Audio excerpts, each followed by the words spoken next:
Peoples party ने mayor Karachi के लिए मुर्तज़ा वहाब और डिप्टी मेयर के लिए सलमान अब्दुल्ला मुराद को नामजद कर दिया। पीपल्स पार्टी ने कराची और सिंध के बड़े शहरों के चेयरमैन्स और वाइस चेयरमैन्स के अलावा शहर कायद के 13 टाउन समेत सूबे भर के डिस्ट्रिक्ट काउंसलर के नामों का भी ऐलान कर दिया।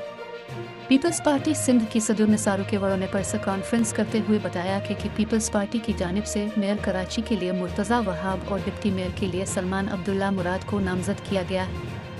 उन्होंने कहा कि म्यूनिसिपल कॉरपोरेशन हैदराबाद के लिए काशिफ शोरो मेयर के उम्मीदवार होंगे। म्यूनिसिपल कॉरपोरेशन सकीर कैलिम्बर कियाम द्वारा असलान शेख नामजद किया गया है।